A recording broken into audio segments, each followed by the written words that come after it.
Today we've got a philanthropist, an entrepreneur, and a Super Bowl champion. Welcome to today's episode of the Remarkable Leadership Podcast. Let's go.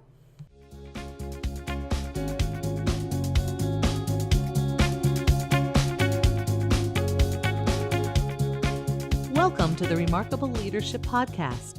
We're here each week to talk about leadership, teamwork, organizational culture, and human potential with experts from every walk of life. Our goal is to help you become the remarkable leader and human being you were born to be. Your host is Kevin Eikenberry, a leadership thought leader, best-selling author, coach, trainer, and consultant to leaders for nearly 25 years. This episode is sponsored by Kevin's upcoming book, The Long Distance Leader: Rules for Remarkable Remote Leadership. Order your copy today at remarkablepodcast.com/book. Welcome to the Remarkable Leadership Podcast.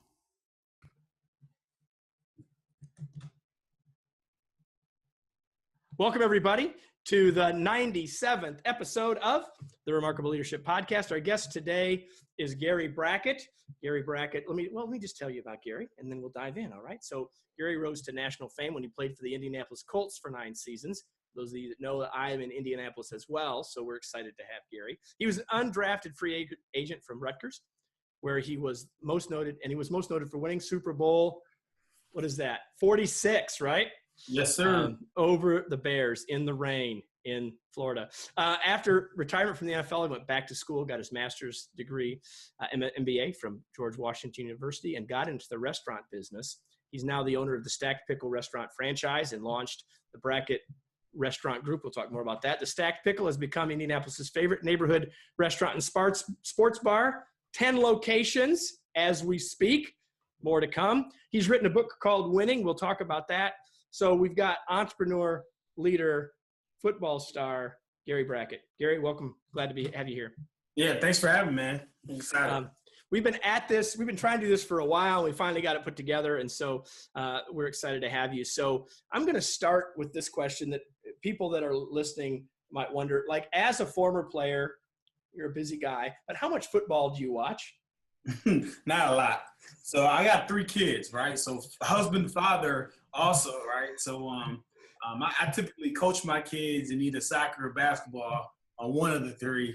So I'm typically on Sundays, unfortunately, on the soccer field or flag football field. I try to watch the Colts game, but that's probably about it. Gotcha. Well, I just thought that was an interesting thing. So one of the reasons, I mean, obviously you're an entrepreneur. We can talk about all that and what you're and leading your restaurants and all that. But again, a lot of people listening would be thinking about football. So let's talk about leadership and football. So what can we as a fan, as an observer outside, what can we learn? What would you say lessons we could learn about leadership from watching football? From watching football, I think really from understanding football. And I say that to say that I remember, talking to people when I was playing on Sunday night, like, hey, I got to go to bed early. I go to work. And I'm like, work? You play football? I'm like, no, it's an actual job. Yeah. And not only is it a job, but if you see the level of preparation that's involved, right? We put in the game plan. We go walk through game plan. We go watch film on the walkthrough. We then go practice at full speed. And then we come back and watch that practice.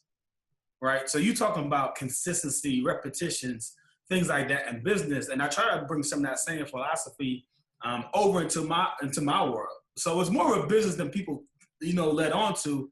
And there's a lot of transferable skills from football to the actual business world.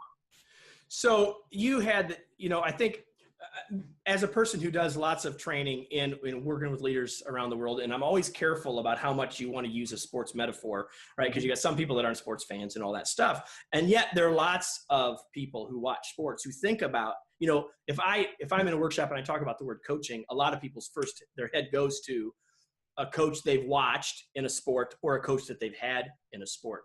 So from your perspective now as a leader and as a coach, what are some things you learned from some of your coaches that transfer? I mean, we don't need to talk about X's and O's and and being a linebacker and all that stuff. But what are some of the leadership lessons you learned from some of your coaches that would apply to the rest of us? Man, so many. I think one is you're only as good as your last, play, your last game. And I tell you're only as good as your last meal, right? So about that customer service, being consistent. Another one is never get too high or too low. You're going to have good days and bad days, but never let that affect your overall, attitude. And then lastly, just that preparation aspect. Like you win and lose the games throughout the week, not generally on Sunday. And it's generally the case when we talk about budgets, making our budgets. You generally make your budget the month prior because you were planning, because you had bands set up, because you had parties, because you had catering, and all these things that really our proactive managers get. And you look at they're successful month after month, and some of our other managers, he's like, hey, what's going on this Friday? Like, I don't know. We're going to see who comes in. And it's like, hope is not a strategy.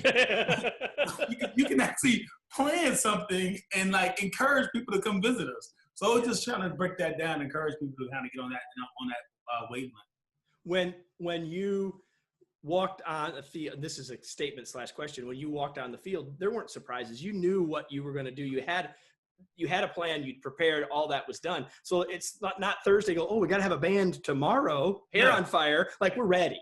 Yeah. Right. And that's it. And I think a lot of people like look at my size and they're like, man, like, were you bigger when you played? Like, nah, this is it. This I apologize. 5'10", 230. This was it.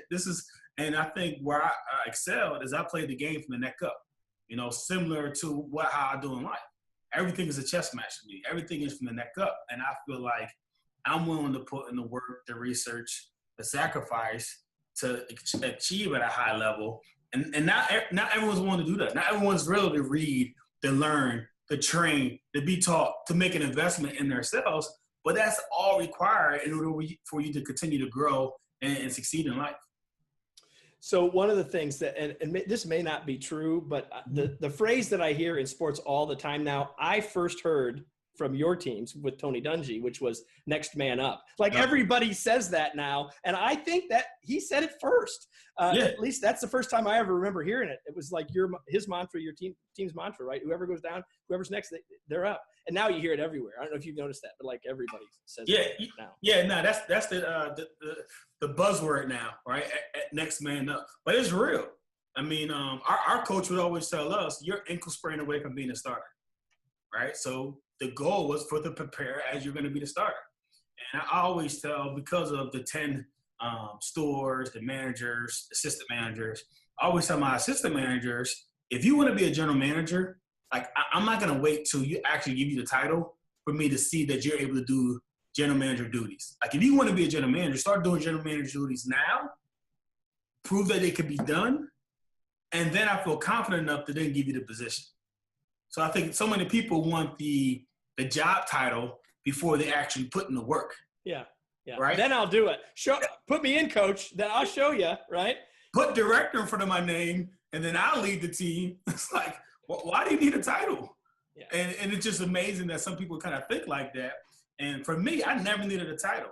And nor did I want to be like, even when I was named captain of the team, my second year starting, I wasn't campaigning for the captain. I just was the Mike linebacker, the quarterback of the defense. So I had to be vocal. If something wasn't right, I had to speak up about it, like immediately. So I just believe in immediate feedback. If you see something wrong, say something. So talk about, that's one of the things that I find a lot of times leaders are pretty good at talking about the negative feedback, but not always so good at giving or noticing the positive feedback. And one of the things that you think about when you watch sports is that both are happening, right? So what did you learn, or what have you learned as a leader about the value of and the use of positive feedback with teams from your sports background?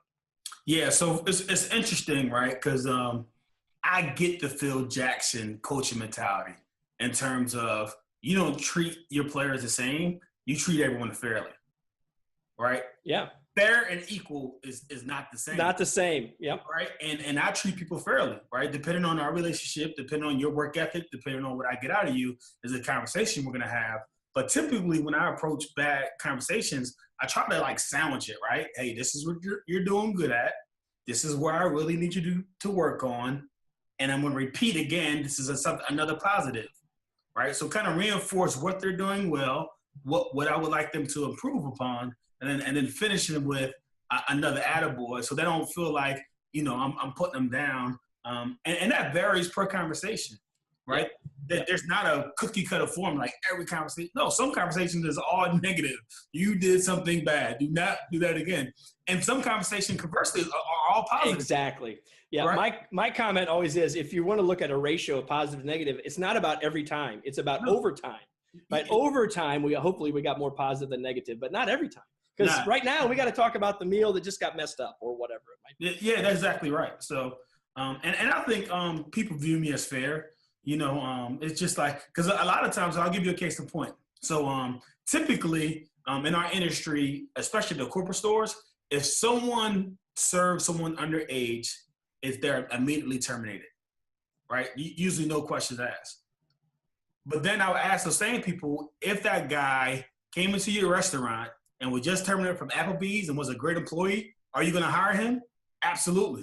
It didn't happen on our watch. So why not give this guy a second chance?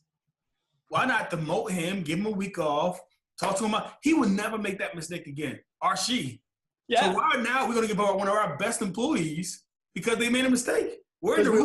We all make mistakes, right? Yeah. And it's funny, the excise police, right? When you go into the side of the board, every offense, you have to go to a board and defend yourself. And then typically what happened to that employee? I fired him. And then excise always laughs, like, why? That was going to be your best employee. You think they're ever going to make that mistake again? Right? And that's where I learned it from. I was like, he's right. So now we're just like, and I guess some cases vary. Some are just like blatant, they underserve, it was friend underage drinking, that's unexcusable, you're fired, right? But some is like, no, it was really, they bait you, right? Someone was there, then they left, then they came back, then it just like, does it? I think the bar was busy. I think I carded them. So those situations, I think for me, every situation I kind of evaluate differently, and it's not all treated the same. Fair, right? Yeah. We're back to fair. And again, if you've got a person who's been marginal all along, that might be the last straw. But you got someone who's been doing awesome, and to the point of the police, like they're not going to make that one again. Once you got, they're not going to make that one again, right? Ever again. And not only that, they're going to tell you, hey, did you card him? They're your inside police now, right? Yeah, no question. No question. So tell me, I want to go back in your life a little bit, because I know enough about your story to know that your parents are a huge part of your background, obviously with many people. But talk about leadership lessons or anything specific that you want to share from mom and dad. You know what's crazy, man? It was such a unique family. Father was a retired military. He was a Marine. And my mom was a registered nurse and an ordained reverend. They met in Camden, New Jersey. My dad was driving the ambulance truck, and my mom was at an emergency room taking people in. That's where they met. So over the course of my life, my dad did not have a high school diploma, but what I call is he probably had a street PhD, right? He was just so wise and learned so much from going to the Marines, to asking different questions. And the one thing he taught me was to treat the janitor as if he's the CEO, right? So we would walk down the street and he would talk to everyone. Small talk, respect. He would give money. I mean, it was just amazing the type of man he was. So I think that's where I get my humility from. Because I'm never better than him. We're different. I'm not better or worse than you. You could be way more happier than me, all right? And I look at you and I'm judging you? Like, yeah. What is that about? And for my mom, you know what? My mom was incredible because my dad, because he was Marine, he suffered from PTSD, right? Post-traumatic stress syndrome. So it was challenging for him to really attend our games, right? All the noise, all the people. So it would be real. If he could get a parking spot where he could sit in a car and watch, then he'll do it. But if not, then that was the situation. So my mom, it was 4 boys, 1 girl growing up. And some reason she wouldn't be at the entire game, but like when it was your at bat and you hit a triple or home run, she was there. Or if you were carrying the ball and you ran a 50-yard, touchdown, she was there. Or it's basketball, you're on fire that game. So I don't know how she did it. I don't know if she was cloned or what, right? But it seemed like she was always there, man. So I think, and I say this to people a lot, because this is what led my decision to not be a coach in the NFL.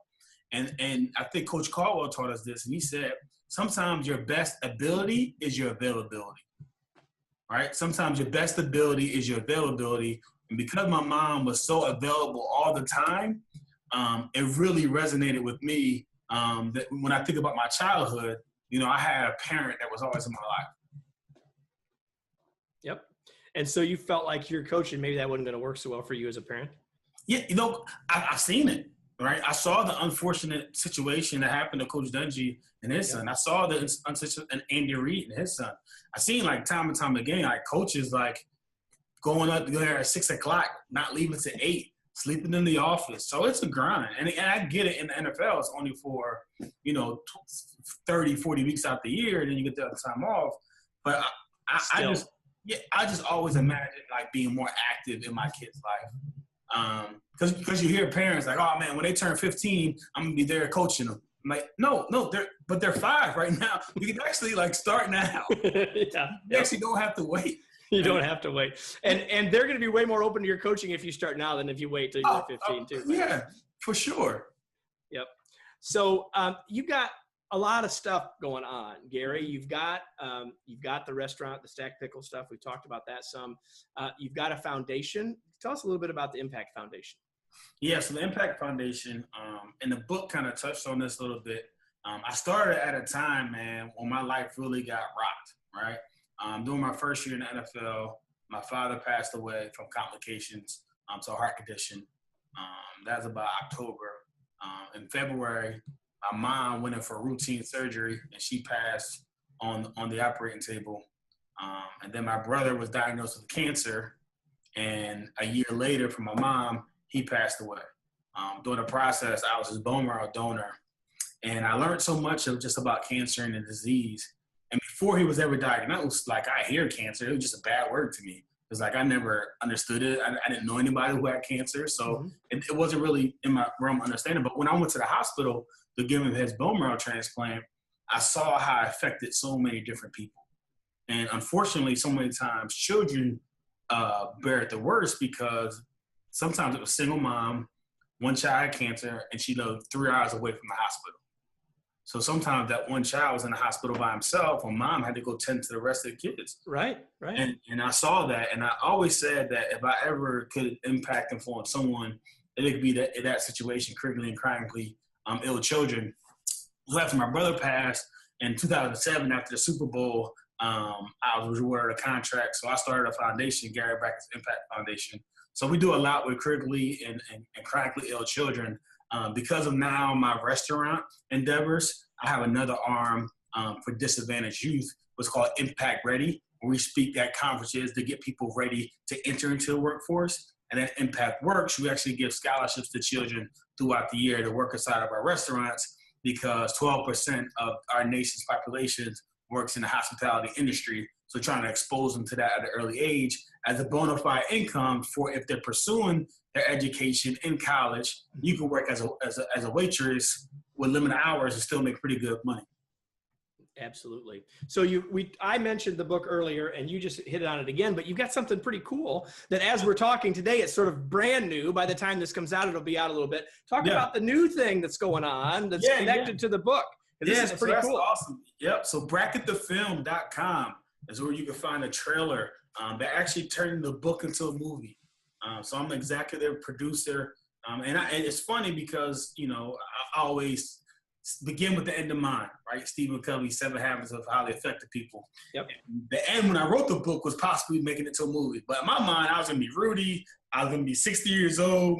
I was going to say, screw you kids, I'm going to take half of their inheritance, and I'm making a movie about that, right? So that was kind of my mindset. But it's amazing, like the connections that you make. So the producer who's on the film with me, who's helping me out with the fundraising and everything else for the movie, his father was the mayor of our town, and his mom was a substitute teacher. And his mom was sweet, and I remembered her. I was home to do a book signing, and she brought like a box of books. And she sent them all over the country to everyone she met. And her son read it in Chicago, called her son in LA. They wrote a treatment. 3 months later, we're in LA shooting a trailer. And now we put a package together for investors to kind of get us home so we can actually make the move. Pretty exciting stuff. I mean, there's a lesson there for everybody here about networking, but it's just about, you know, I so often will say to people, you just got to get out. You know, you just got to get out. You got to engage with people. It sounds like that's one of the things you learned from your dad. You just got to engage with people, and none of that. You didn't do the things you did that led to this trailer on purpose, but it's stuff that you did that you by being out there that over time good things happen. That's it, man. I read a great book when I went to the NFL. It's called Dig Your Well Before You're Thirsty. Harvey McKay. Yeah. Harvey McKay. Yeah. So it was an awesome book. And because so many people, when they're on top or whatever's going on in their life, they don't think they're ever going to need any water anymore. They feel like they got all the water they need, right? But then when the well runs dry, now you're trying to make connections when everyone else is like, wait a minute. So I think, you know, networking and being intentional about networking where you're on top or you're hitting on top or whatever it is, it just, you know, it's amazing the information that if asked, people are willing to give and share. Right? That's like exactly my biggest thing is like in my book, we talk about finishing every quarter of my life stronger than the quarter before. Right. And as I get older, that success doesn't mean my success. That success is me coaching, training, right? What you're doing, consulting people. Yep. And their success is a part of that equation as well. Absolutely right. So we're gonna shift for regular listeners. You know where we're headed next. We're going to what I am now calling Gary the fast break, and okay. I'll tell everybody what that is in just a second. But first, real quick, as a bit of a promo for those of you that don't know, upcoming here in June of this year, if you're watching live. My new book, The Long Distance Leader, is coming out, and you can go learn more about leading a remote team. Gary, you're going to need this more as the number of stores grows. Leading a remote team, you can learn more about that by going to remoteleadershipinstitute.com/pre-order. And if you're listening to this after June, that link will still work, but the book will be out there. So Gary, here we go. Fast break. What I've got is 4 words, and I just want you to share sort of your initial thoughts and idea. This is your chance to sort of freestyle off of these 4 words. Are you ready? First one is perseverance. Perseverance. Never give up. Okay. Next one is, we talked about this one a little bit already, but I think the nature of your experience will make this interesting to people. What's your thought about the word coaching? Man, I've read something before is that you don't ask for help because you're weak, but you ask for help because you want to remain strong. And I think so many people view coaching as, I'm not weak. I know all my stuff. I don't need coaching. But no, it's great. But it's actually for you to get stronger and then take, to even new heights. So when I think about coaching, I'm just thinking about, compounding what you're already doing. Awesome. Next up is change. It's inevitable. I think one quote I love is the key about change is focusing all your energy on the new and not on the old.